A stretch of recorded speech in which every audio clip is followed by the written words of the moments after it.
on ZAZZLE. So go to ZAZZLE, go to the store. The link will be put up at ZAZZLE. I'll put it kind of all in one place. So just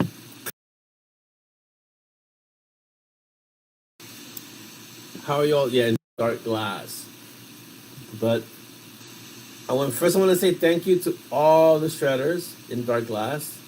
It wasn't as, I'm hoping it wasn't as bad as Blood Ascension or Blood Betrayal, because it's not that kind of a cliff. That's really more of a hill hugger, dark glass. But I want to thank all of the shredders for your work. And I mean, every book that you guys, your shredders are awesome. And I just want to say thank you, because you guys take a good story and you make it a great story. And I apologize beforehand for every book about commas. Good morning, Chris Mendoza. Hello, Elaine. Welcome. Good morning, Shawnee. Good morning, Davina. Well, actually, no. For Davina, it's good afternoon. Hello. So, let's see.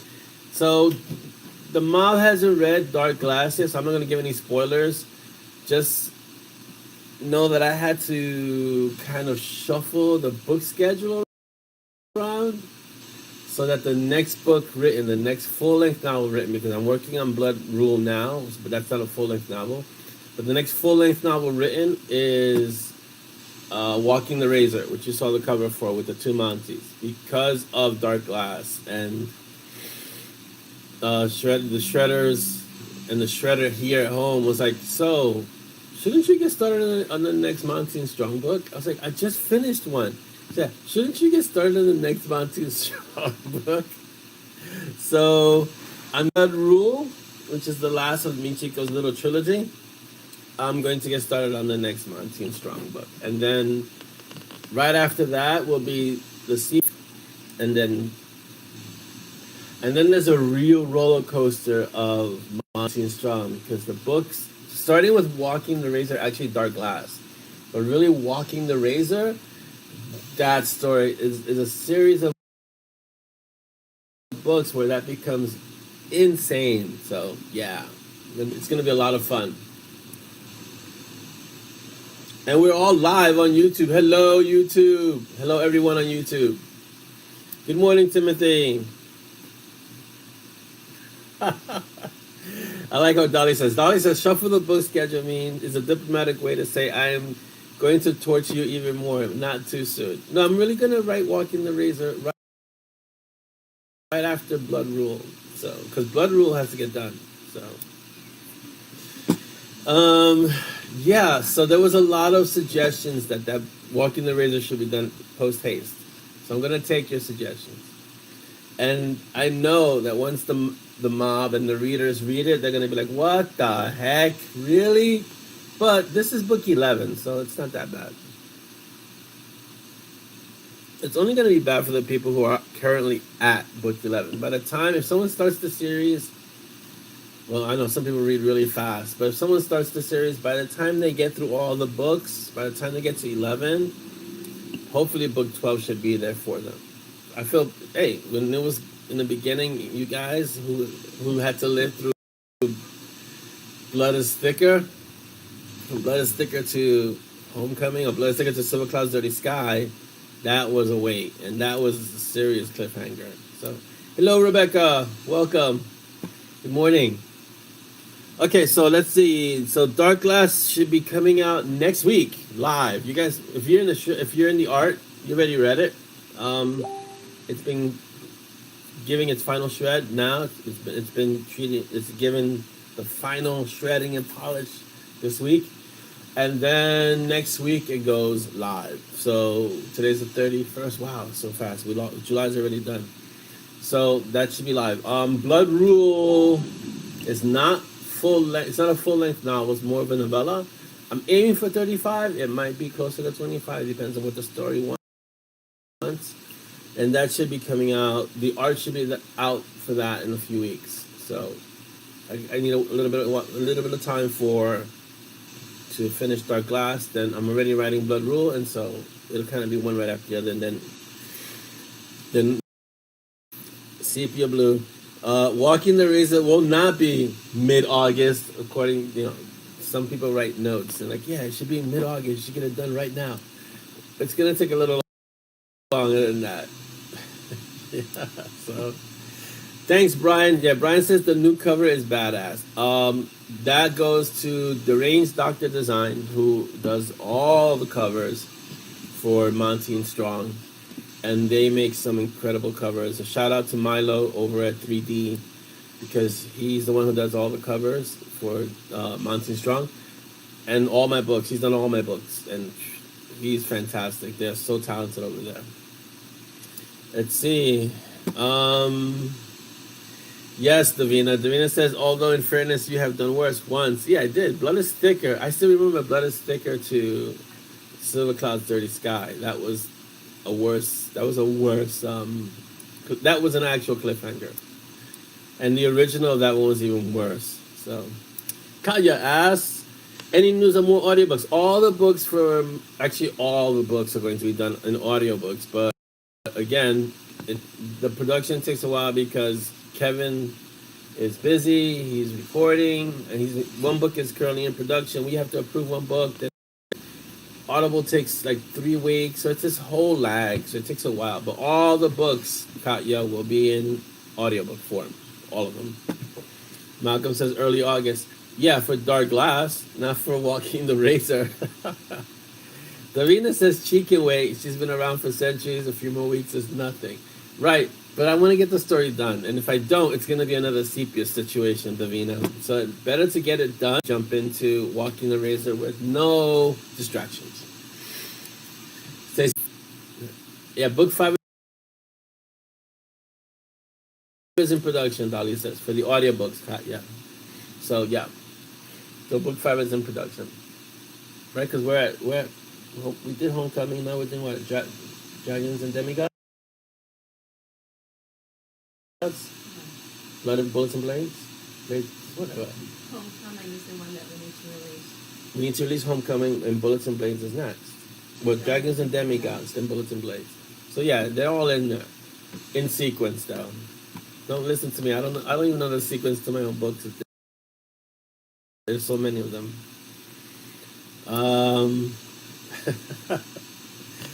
So yeah, Sepia has to get done. And the same way you feel about, let's see, waiting, that she should wait.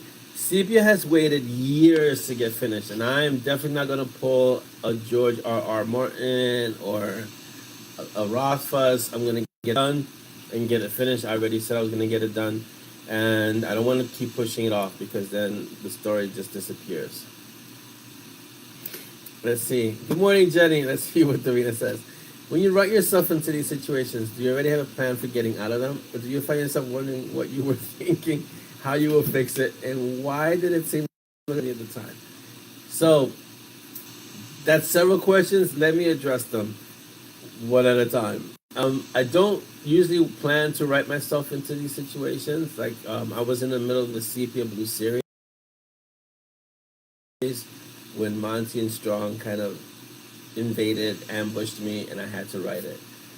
Do I have a plan for getting myself out of them? Yeah, writing the books as soon as possible. That's usually the plan. And Sepia has been one that's been pushed and pushed and pushed. So I said, no, we can't push the story anymore.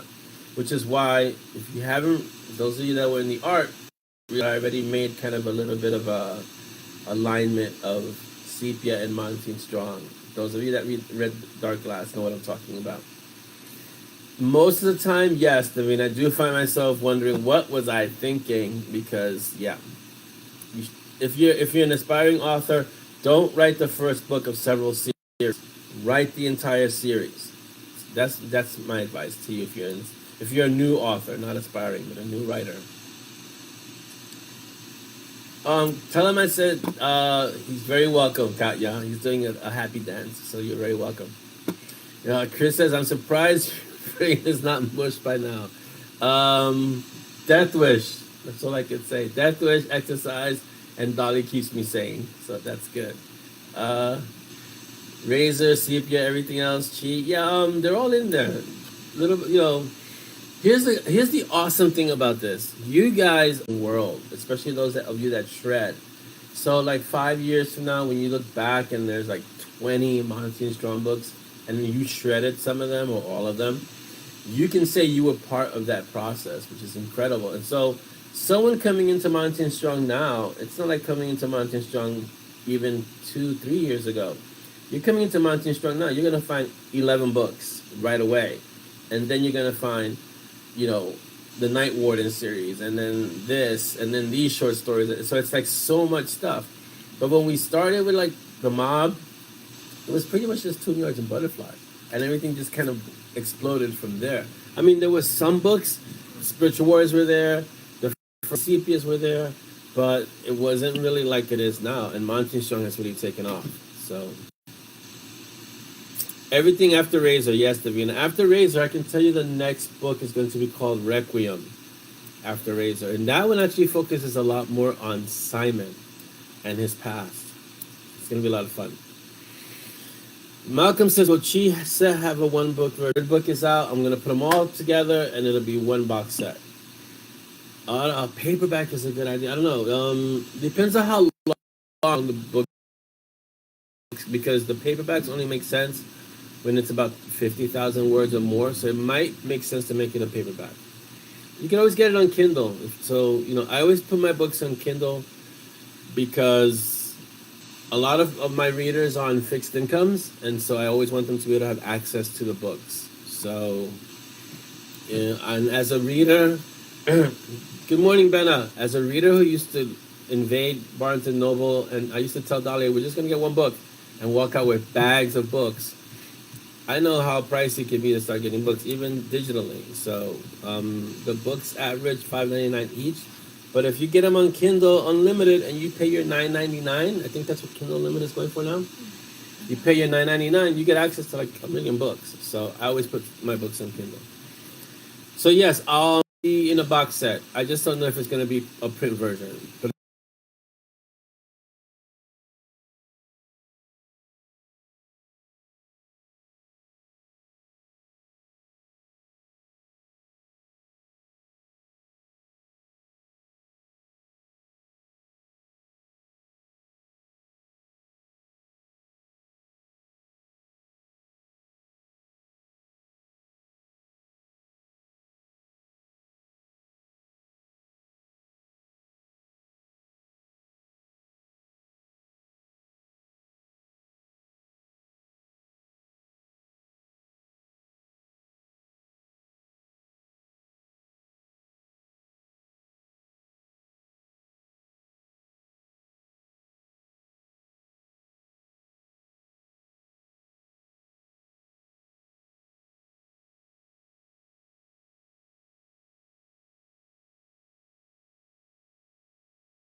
release them that way too. Davina H is very wise. Buying one book is not possible. It's not. Yeah, Audrey. I want the books to be accessible, so it's really important for me to have them on KU. I've been approached to go wide at times by other services that aren't Amazon. But the thing is, if I go wide, I can't put the books on KU, and so it doesn't make sense for me on several fronts. It doesn't make sense on a reader side. Like I lose a lot of readers if I don't put it on KU because a lot of my readers are in KU. I'm on KU. And also financially, I get a lot of the reads help my bottom line too. So it's really important to have the books in KU. For me, it's more the accessibility. So that's really important. I agree, Jenny. Books are like potato chips. You can never have just one. Good morning, Robert. Welcome. That's because they're too small, and so it doesn't make sense to put them in a paperback. But once we have enough,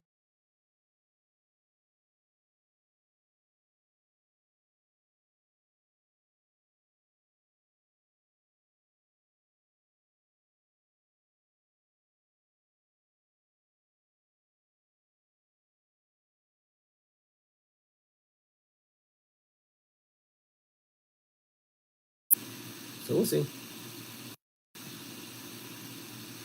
And the only thing is that you can't put that on KU. So, as the Chi books, like you can't put the paperback on KU. You can only put it digital books on KU. So that's the only the Avalon series. So if I find a new author or someone recommends an author to me, I'll get on KU, get the book, read it, and if I really enjoy it, then I'll actually go out and get it again and then just buy it. Because I like to support the author. If it's someone I really enjoyed the story, yeah.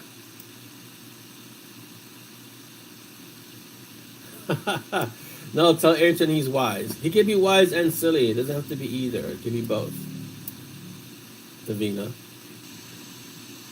Right, exactly. Yeah, Malcolm, the box set would have rule of the council, for sure. It would be rule of the council, and then, it would say the whole blood ascension, blood betrayal, blood rule. It would be a nice box set. It would be awesome. Again, it would be designed by Deranged Doctor Design, who are like one of the best cover designers out there. If you see my covers and you're in awe as I am, it's because they're phenomenal. So that's why. And that's, yeah.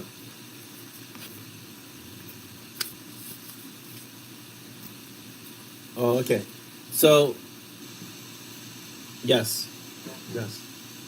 So those of you that are here, there's only 20 of us. Those of you that are here, understand that we're going to do our Peaches drawing today, so that you could actually win. See, I have my Peaches here, but this is that's going to somebody today. Where is it? The camera over here.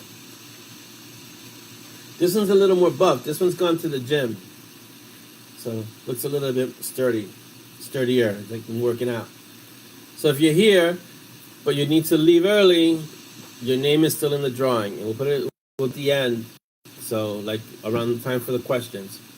So we'll put your name in, we'll pick your name, and one of you will win a Peaches today. So that's pretty awesome. Let's see. You guys have any questions? Jenny, I'm listening. So I'll give you an example. I just finished Shadows, which was 7 books of the Helquin Chronicles, Steve McHugh. He has the Avalon books, which is 3. I already own those. And then he's writing the Rebellion Chronicles, which is another 3. So I had the first one, the second one, and I pre-ordered the third one. So it's the same thing I did with Badlands. I already pre-ordered both Badlands books. He's adamant that he isn't wise. It's actually very wise to admit that you aren't wise. Good morning, Melody. Hello, welcome. Yeah, Steve McHugh, a lot of fun. It's a great character. He writes really well. I know him. We spoke a few days ago, both discussing Ghost of Tsushima. So yes, he's across the pond. So he's in the UK. Yeah. Yes. The last book, Robert, good morning. Yeah, well, everybody here is great. Thank you. I hope you and yours are fine, and the whole tribe is okay over there. And the last book of the Michigo series is being written not as we speak, but in this time frame. So yeah. Okay, so yes, Dolly is requesting that you post your name early. If you have post your name, if you have to leave early, so she can include you in the Peaches drawing later in our coffee clutch. Oh, I can't take credit for that, Davina. So here's the process for my covers. I sit down. Well, I don't sit down, but this is virtual, right? I'll fill out a brief, because they do give you a brief, like what they want. What do you want? What's the cover name? What's the title? Now with Monty and Strong, certain things are already a given, like the endless knot in the back, which because that's part of the branding, right? And but then I give them kind of a loose framework. Like I want it to be like this. I wanted to have this element, or like in the case of Walking the Razor, because I knew how the story was going to be. I needed two Montys, and so I needed let's say a good Monty and a light Monty and a dark Monty. So I said, I need that kind of image. And so they gave me a few business, and then we settled on the one that you guys saw when I released it. And so I can't take much of the credit for the covers. It's Range does all that amazing work. I'll give them an idea and they'll run with it, and they are amazing. I mean, if you go to their website and you see some of the covers, it's incredible. So, but yeah, I'm in awe of my covers, Davina. Melody, me and the family are doing well. So thank you for asking. Linda, yes, Peaches. Chris says he wants in on the Peaches drawing. I don't know. Should we let Chris Chrisman in on the Peaches drawing? Let the Technomancer in? Yeah, Brian, I get it. Everyone plays second fiddle to Peaches. I get it. Good morning, Mark. Welcome. So, Peaches is really the star of Monty and Strong. Put Ayrton and Davina because it's nearly his birthday. He'd love a Peaches. Good morning, Mark. Actually, good afternoon, Mark. Everyone who's in here now, the 21 of you, are automatically in the drawing. But include Ayrton and the names that we discussed earlier. Because, yeah.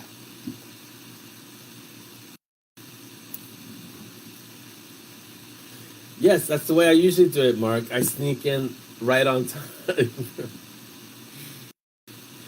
Katya has to leave, so don't forget to put Katya in. Jenny, I know exactly, and I can empathize with you because if left to my devices, yeah, we had I really got into the digital books, we had to have a storage when we moved just for the books. Basically, it was boxes and boxes of books, and then we have a library in the what we call the lounge, which is a lounge/library. It's 1, 2, 3, 4, 5 bookcases. It's like 2 walls full of books. And left to my devices, it would be 4 walls full of books. So, Jenny, I get it. Yeah. Let's see. Good morning, Mark. Yes. Hello, Carolyn. Let's see. Yeah, I like the cover for Walking the Razor. It's different. And okay, so all the covers for Monty and Strong, if you notice, they've evolved. Like Tomb Yards and Butterflies looked a certain way, but they've gotten better as time has progressed. I was looking at them the other day. The ones that are coming from like Walking the Razor on are phenomenal. I can't really show them to you because it would explode your brain. But Requiem, if you've seen some of the ads, the one that looked kind of black and whitish with looking away and Monty in the back, that's the cover, I believe, the cover for Requiem. And then Divine Intervention, Stormblood, Revenant, Blood Lessons, Broken Magic, Lost Runes, Entropy, and Archmage. Those are all the titles that are coming. They all look phenomenal. So, yeah, they're doing great work. They had to leave early, so yeah.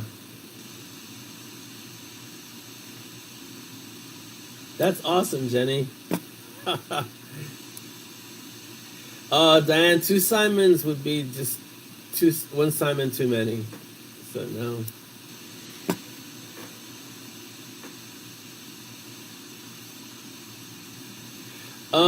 I don't really see Davina. This is not false humility or anything. I mean, I like 20 books to 50K. I was booked to go this year. I don't know if I would say I'm a big fish in that pond. What I like to do is what I've always done, and you guys know, is that I like to give back. I'll help authors. So what I did at 20 books 50K last year was basically just hang out and just talk to authors and see how I can help them, or because I was a little further along. I'm not saying I know so much, but I was a little further along, and I was able to give advice and, you know, share my experience of what worked for me, and that was able to help a few authors. As for being a big fish, I don't put much stock in that. I think I'm just accessible, and I'll help authors if they ask. You know? Hello, Wendy. Good morning.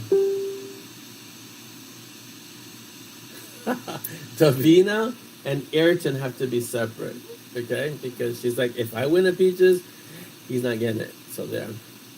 Welcome, Federica. Lurking is perfectly okay. Thank you for being here. Hello, Beck. Welcome.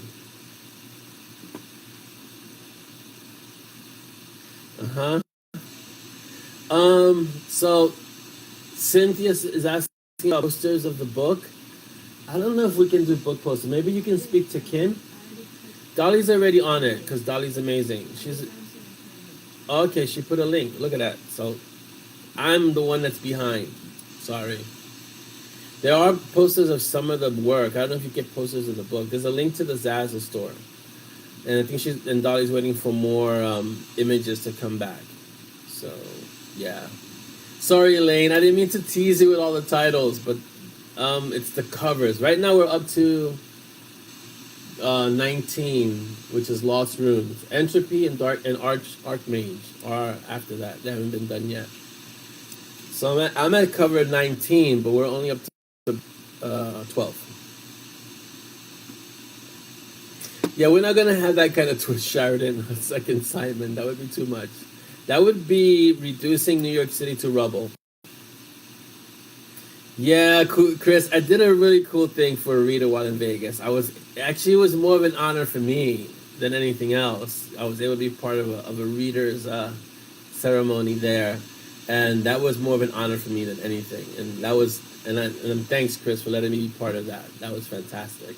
And I still have, look, check it out. I have it right here. So that this should look familiar, Chris. So yeah.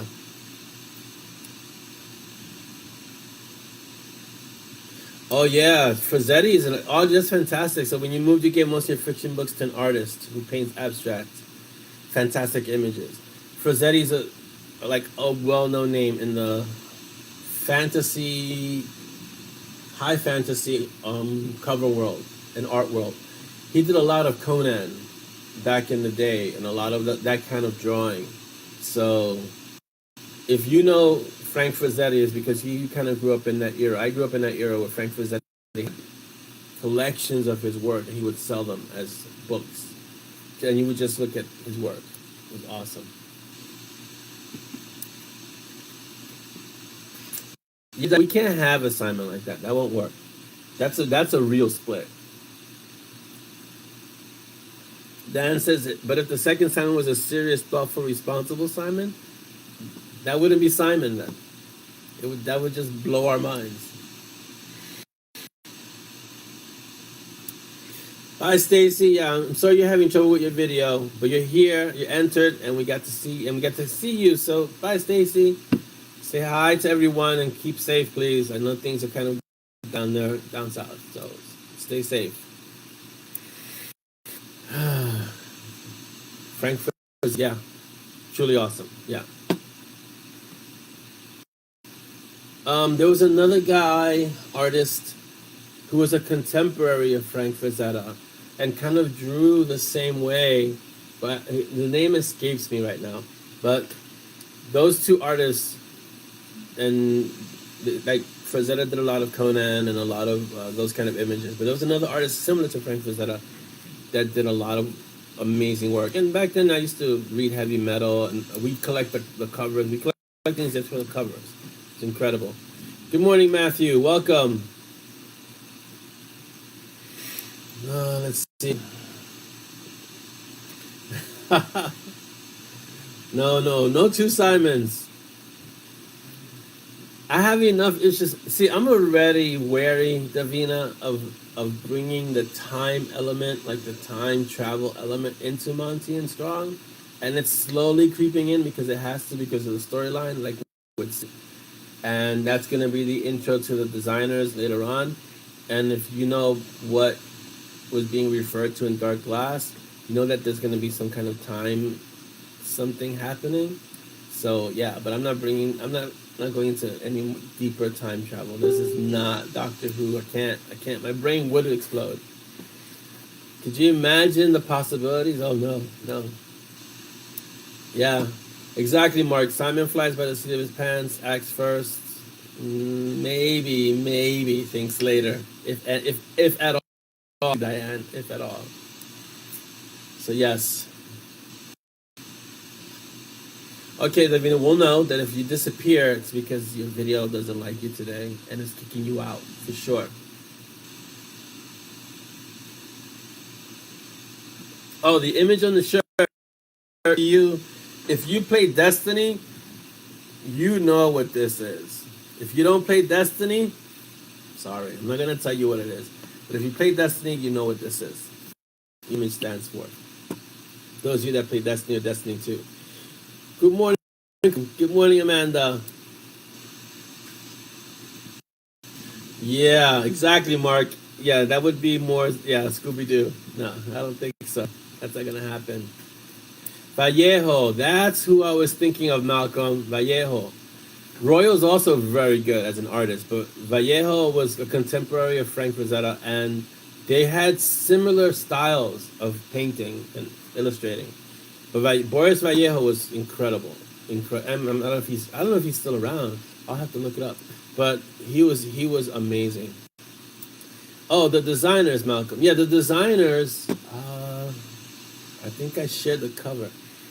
The designer has to do with time travel. Yeah, the designer is a group that manages time streams. And you saw Sid. Didn't you see Sid in... What book was Sid in? Was it in the Golem? Sid Rat. Sidney Rat is in the Golem. And he gives Simon a keepsaker. He's a lead designer. And if you read the Dark Glass, and there's a reference to Sydney or Sid, he's a lead designer. He deals with time travel, Sid. The designers deal with time travel. Let's see. Yeah, Facebook is being weird today. Malcolm says if Davina disappears, it's because Ayrton thinks she's about to win peaches. Never touched the video feed. Excellent. Yeah, if you threaten the digital, it'll behave better for sure, Jenny. There you go. Awesome. I have to look up Malcolm Vallejo because he had some incredible work. And yes, we did see Sid. He met with Simon and he gave him the keepsaker in a previous book, not Dark Glass. I'm pretty sure it was in either the Golem or Reaping Wind. I think it was Reaping Wind. I plant these seeds throughout the series, so it's hard to keep track because for me it's not individual book. For me it's one long continuum. So Sydney meets up with Simon at the Randy Rump at the end of a story and gives Simon a keepsaker. Awesome. I'm glad we're coming through clearly.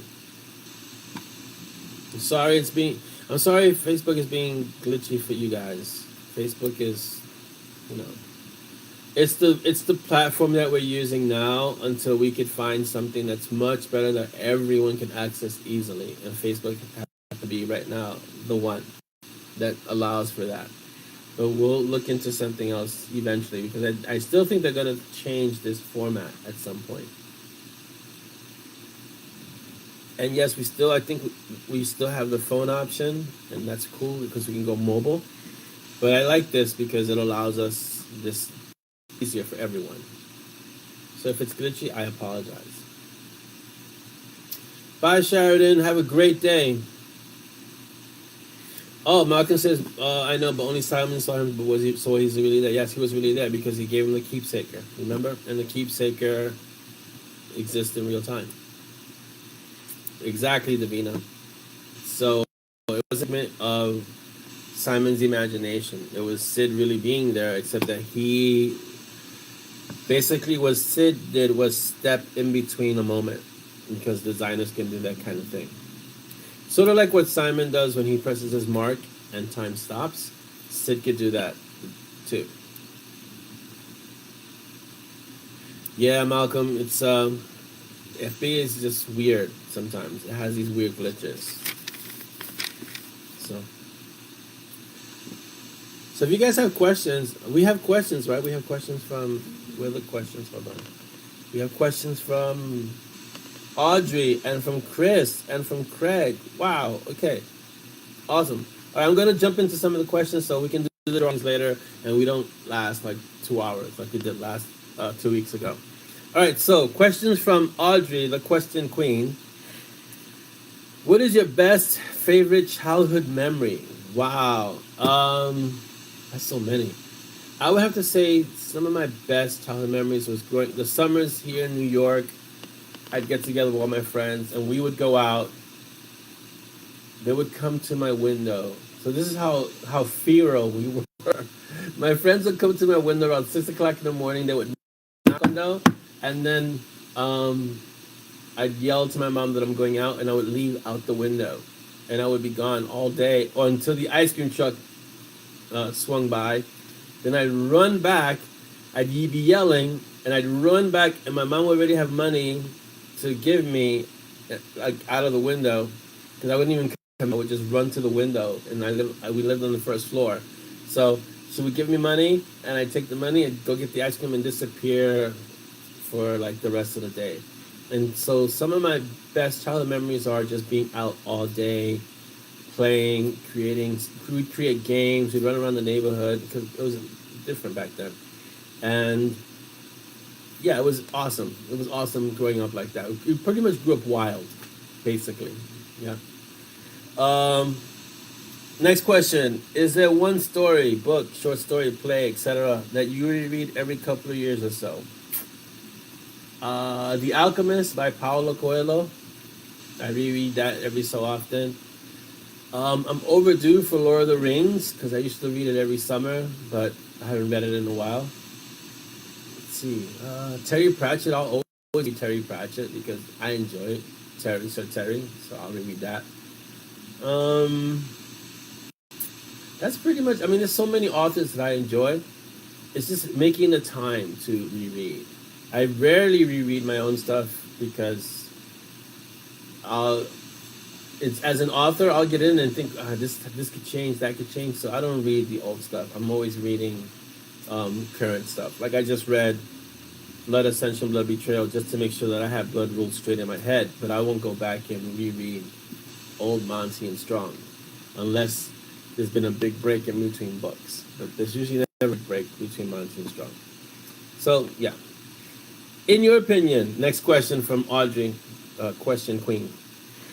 In your opinion, what is one misstep that most new authors make? Oh, wow. Okay.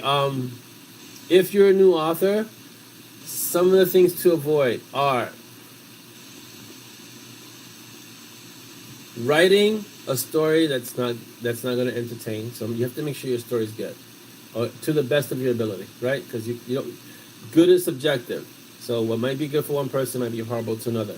But you write the best story that you can write. That's the first thing, and that takes a while because you have to learn your craft. When you finally get to the publishing stage, you have to invest in a cover and editing. That's really important. And a lot of new authors want to get their story out so quick that they don't invest in a real cover. They do it themselves. Trust me, I know, because that's what I did with my first book. I created the cover myself because, hey, I'm a graphic designer, so I can do a cover. How hard can it be? And editing.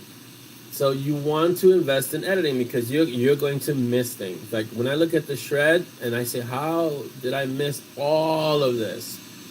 So when you're writing a book, you're too close. So those are the mistakes that many beginning authors make. They release their book without having really polished it, without having really honed their craft, because they got the story in and gotta get the story out, and it doesn't matter, and it matters. They don't invest in a good cover. I learned that lesson myself.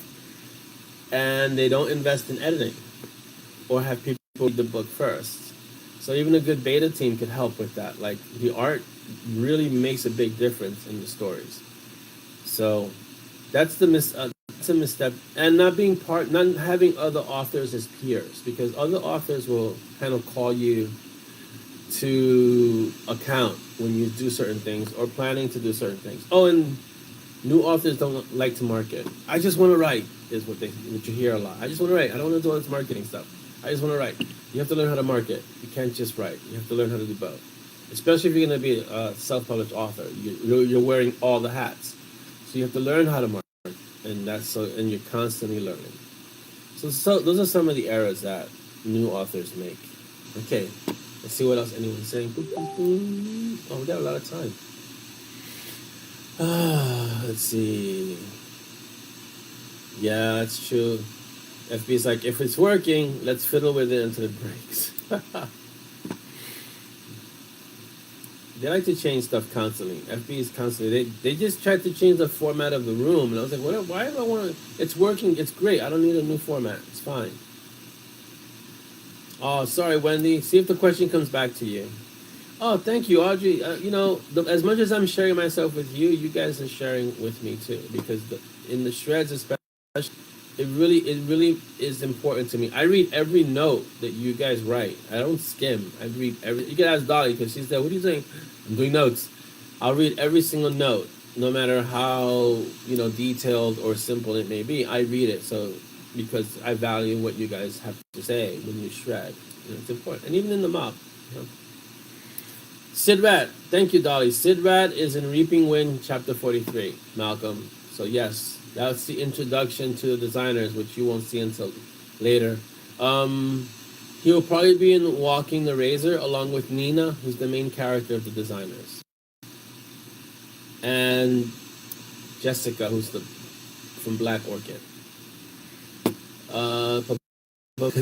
Malcolm says, don't even think of a big break between M&S books. Yeah, I never.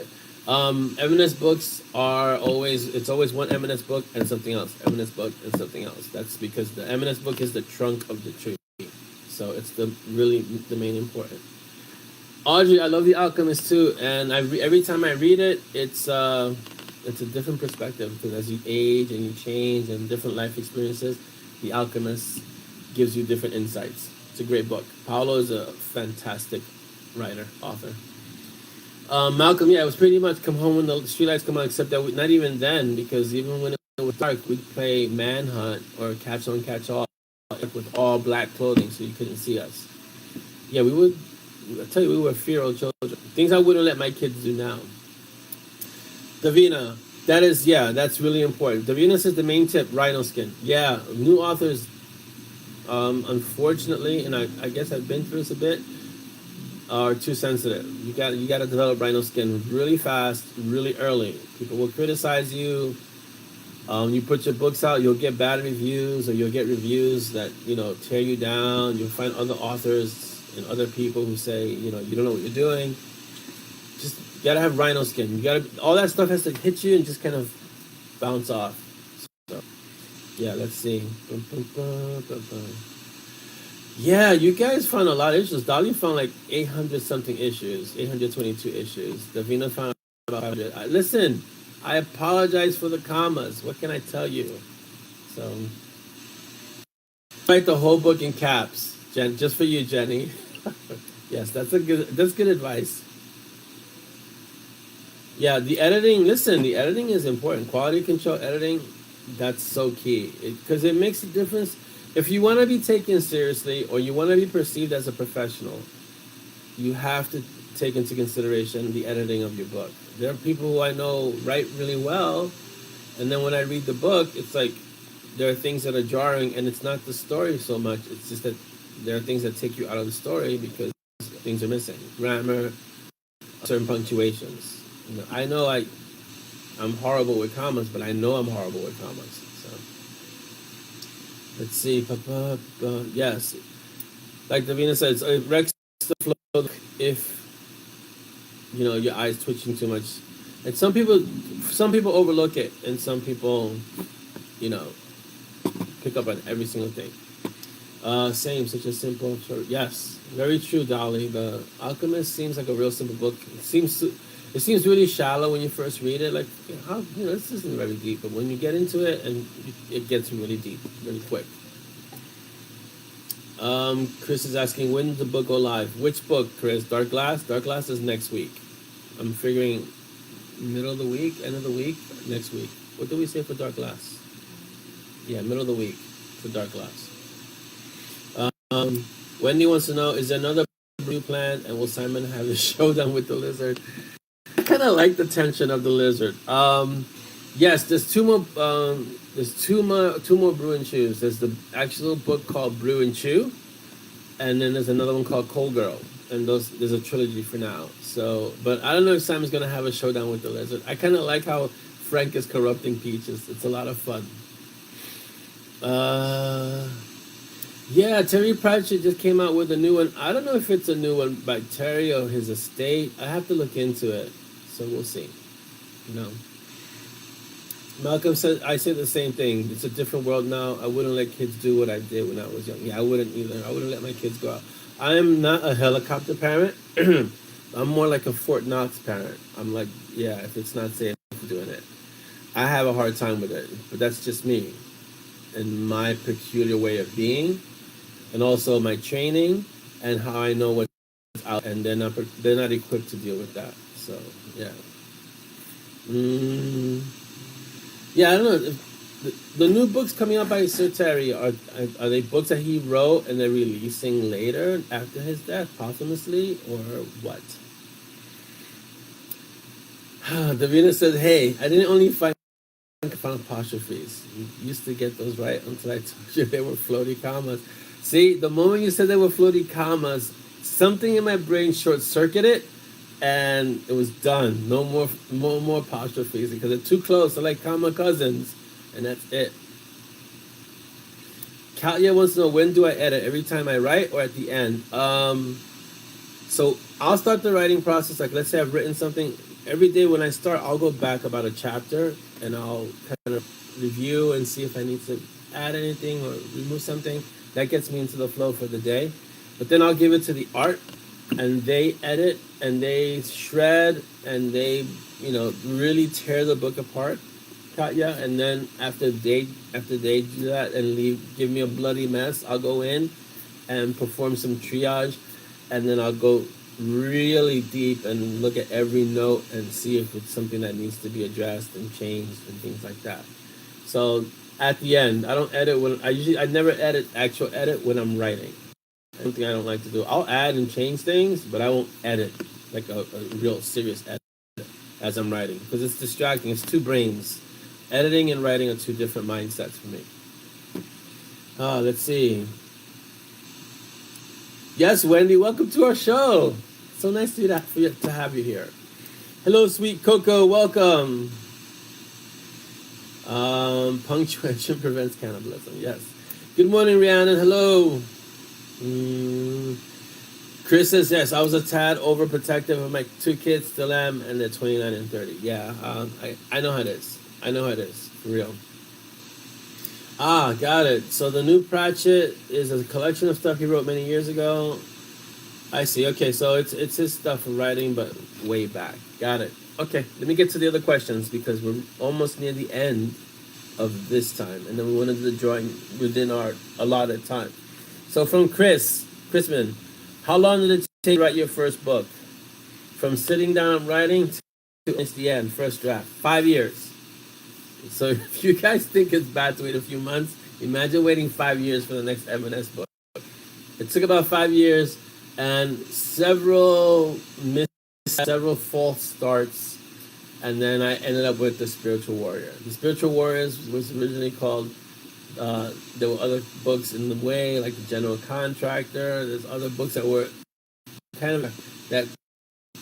The Spiritual Warriors ended up being like a kitchen sink thing. Everything got thrown in there. And if you read The Spiritual Warriors, you'll see what I'm talking about. It's really complicated. Dolly once told me that it had a cast that was too big. And I agree. Although I put everything in The Spiritual Warriors. That's why it took so long to write. And I think it's one of my longest books, too. I think it's like 70K, 73K, something like that. It's really long for me. My book's usually 50K. Yeah, so please, if you just joined recently, like Sweet Coco, Rhiannon, Robert, please add your name so we can add you to the Peaches drawing. Okay, next question. And I get all I have solidarity with all you helicopter parents. I don't really come across as one because I'm kind of laid back, but I am. I am.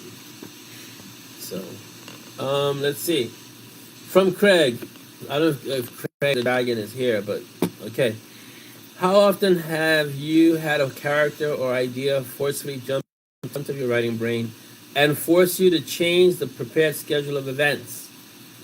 Often. So the only reason you're reading Monty and Strong is because of that same situation. I was in the middle of Sepia Blue, writing his series happily, just going down, writing Sepia Blue, when the story for Monty and Strong popped into my head and forced itself to be written. And now that's why Monty and Strong and Peaches, and that's why we have the Night Warden, and that's why we have everything that has come out of the Monty and Strong world is a result of a character idea forcing itself out. Even now, Richard Caro, as I'm writing other stuff comes up, right? So Richard Caro, which is the noir detective that's going to be set in the Monty and Strong world, is a result of a character forcing itself into the forefront and say, okay, write this. And what I've learned now is just to write the first chapter or write a paragraph, and kind of allows me to continue writing and kind of get that idea off to the side without forgetting it.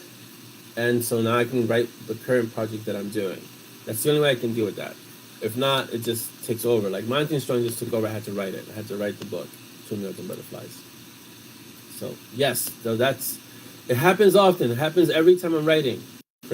I'll have ideas for other stories. Some are viable, and some are like, that's just not gonna happen. Sorry. So let's see what else we got. What's a snowplow parent? I haven't heard of that. I've never heard of a snowplow parent. Sorry. I know what a helicopter parent is. I've never heard of a snowplow parent. Do you carry them and dump them in the snow? Or what is, I don't know what that's.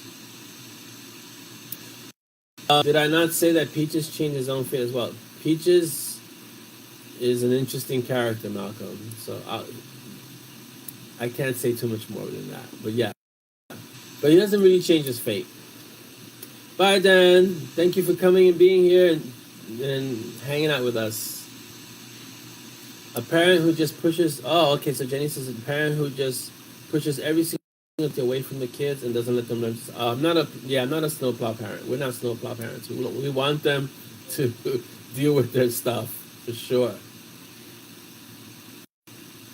Christine, who's watching on YouTube, wants in on the Peaches drawing. Should we open it to the YouTube viewers too, I guess? Yeah, of course. Bobby says, of course. And asks who else is on YouTube. Corinne asks, when will Monty hear Peaches? Every time he barks, Monty will hear Peaches.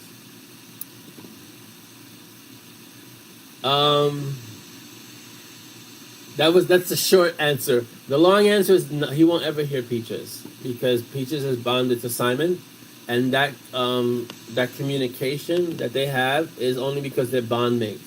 And if you look at the first few books of Monty and Strong, Simon couldn't communicate with Peaches like that. That developed over time. And even now, Simon communicates with Peaches on Simon's level, not on Peaches' level. So when Peaches goes XL and becomes enormal Peaches, then you notice that the speech pattern changes, the method of speech changes, the vocabulary changes, because that's Peaches' regular speech pattern. And Simon can comprehend Peaches when Peaches is XL. But normally Peaches has to bring down his level to Simon's level. So because they're bond mates is the only reason that Simon can communicate and hear him. But Monty, not being a bond mate to Peaches, will never hear Peaches the way Simon does. Which is why he hears him through barks and, and things like that. But he won't ever be able to speak to Peaches.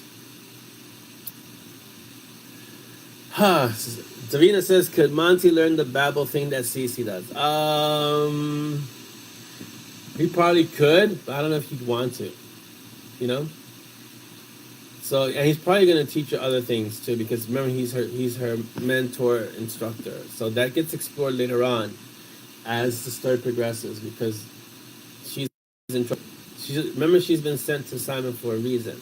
The reason becomes apparent later on. So yeah, and we're exploring a little bit of Monty's past with Dark Glass and Walking the Razor as it's coming back. If you've read War Mage, or you might have to War Mage, a lot of stuff that's in that book is coming up. A lot of stuff that happened in that book is coming up. That was a great little book to write. Yes, so yes, Jenny, Peaches has to do the cat thing and use a small vocabulary for his human. That's basically what it comes down to. Yeah, so that Simon could understand him, which is why, if you notice, a lot of the conversation, I know it seems like all his conversation is meat, I'm hungry, can you make some more meat, meat is life, where's the meat? But it's because one, he's a hellhound and he has a really high metabolism and he's hungry all the time. But also, it's a easy way to communicate with Simon, because Simon just can't comprehend Peaches at his elevated level. So, yeah. I mean, he can when Peaches is Excel, but Peaches is just too smart. So, that's why. Yes, Davina, you forgot that he was her teacher. He is her teacher. She was sent to him to be taught. Just Cecilia, right. Yes. Rebecca wants to know, what about Simon's family? You have to wait until Requiem, which is the book after Walking the Razor, and Simon's past starts to get revealed. I'll give you a hint. Ramirez starts digging. He's already been digging into Simon's past, and so a lot more starts getting uncovered. Ramirez starts getting in danger because he's digging into Simon's past, and some of Simon's history starts getting opened up, and that's why it's called Requiem. That should be enough of a hint for you. I hope that's enough of a hint for you. Yeah, but what, Bavina? What? Okay, it's what time is it? 12 already? It's 12. So we gotta start thinking the drawing. So how are we gonna do this? Do we have a list? Are we gonna do it like before, like with the random number generator? Because that would be awesome. All right, the names are going to be posted. We have 20. All right, if you are lurking right now on the clutch with us here, make sure your name is here. Like Dolly can see your name, because if you're not gonna be in the drawing. And I don't want to hear crying if you're not in the drawing.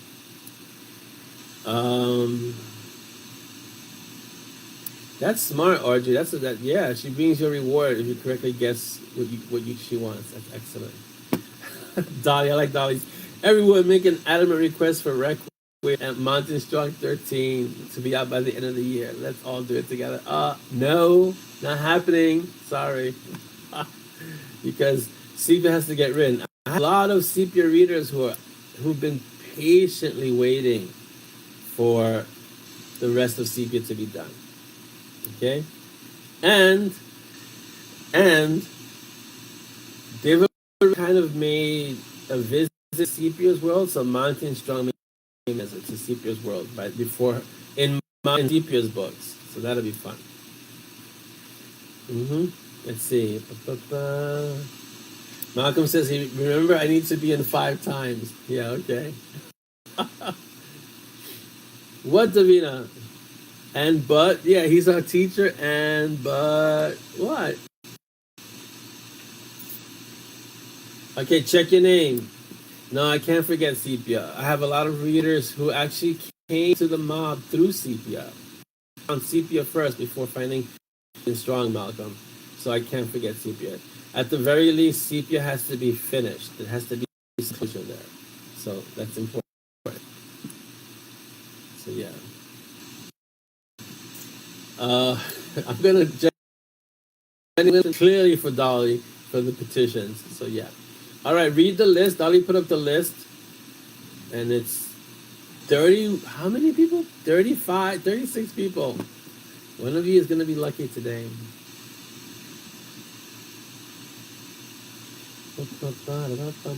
So, Amanda Smith, is Amanda in there? No.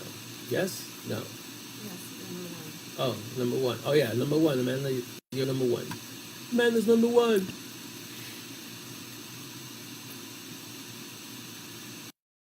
So, oh, yeah, you can't fill in the gap. Sorry, Davina. What can I tell you?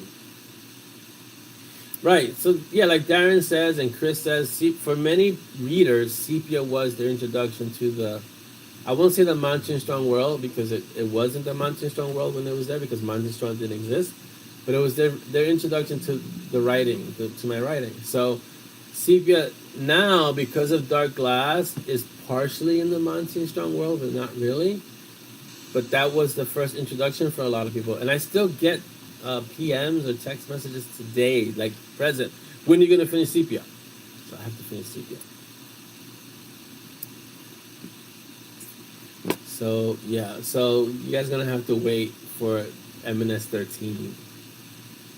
Sorry. All right. So is this the last call? 36 people. Last call. Right? You're gonna use your random number generator there on your phone, Miss Dolly. Here we go. You're gonna get the robust. This is for the robust peaches. Hey, this one's really. So the person who makes these custom, and they're really awesome. She's really good at this. So I like the rooms. Look cool. Random number generator. Awesome. Here we go. I'm excited for you.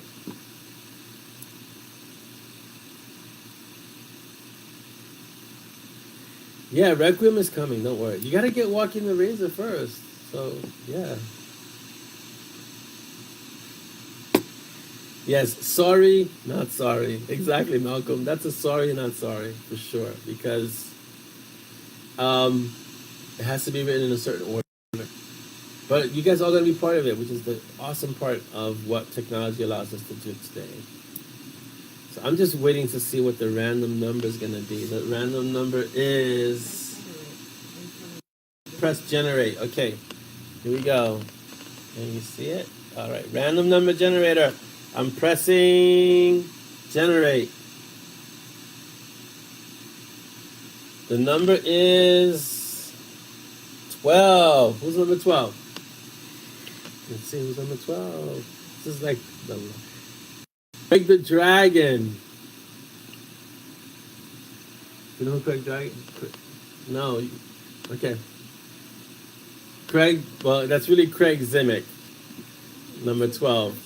So, yeah, you may have to redo that because he can't be in there twice. But he was he's number 13, so even if you take him out, he'd be the one. Right? Yeah. All right. We had a technological difficulty. We're going to do it again. Ready? Yeah. Go. Boom. Please stand by. Yes, Malcolm. If I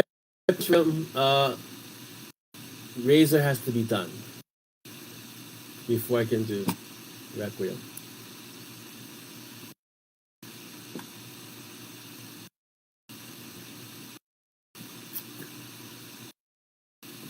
So Craig was. So just to give you an update, Craig was twice. So we can't. That's not fair for anybody else if you have your name. He was in there as Craig the Dragon and Craig Zimick. So I apologize. We can't have two names for the same person. So we're back with the random number generator. Random number generator. And take two. Here we go. Number 33. Who's number 33?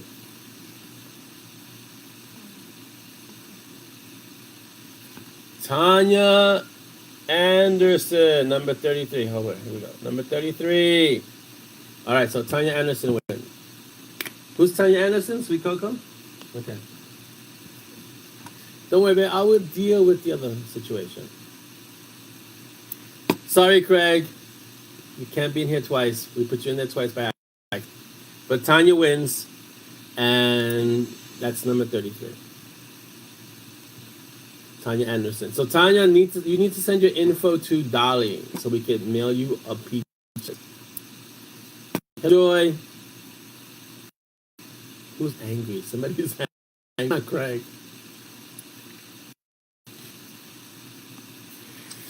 Sorry, Craig. I apologize, but we can't put in there twice because it's not fair to all the other people there. So, yeah. So we're almost done. We got like about a minute. You send your information to Dolly so we can mail you out your peaches, and we'll be holding these regularly. I think we should have like every few months of peaches. Yeah, peaches drawing. We're gonna have them every few months because I'm having. The person who does this, Praise, her name is Praise, she makes these awesome peaches. So I'm having her make more until we find a way to really mass produce them. And then, so we'll have another drawing. We'll have a drawing we got once a month. We'll have another drawing next month. Okay, so. All right, so I got a little note there. So yeah, next month you get a chance to do it again. So awesome. All right, so I want you guys to have an awesome day. Things may seem to be normal. Please still wear your mask. Social distance. Be safe. Be healthy. You know, use common sense. Come on. If people are sick, keep away, wear your mask. Understand that even if you're not showing symptoms, you may be sick and you might get some other people sick. Wear your mask, okay? Just common sense, right? See, I need to get more peaches so we can just buy. Mark, you don't want to know how much it costs to make these peaches. Trust me. Marianne, hello, welcome. Yes, there can only be one peaches. This is true, Davina. There can only be one peaches. You're very welcome, Audrey. Very welcome. Cobbler.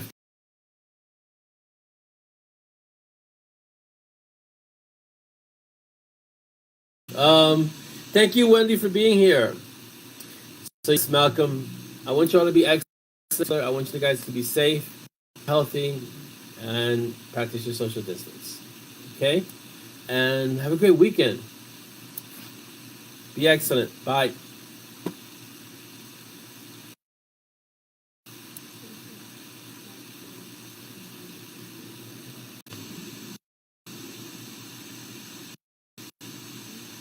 End it.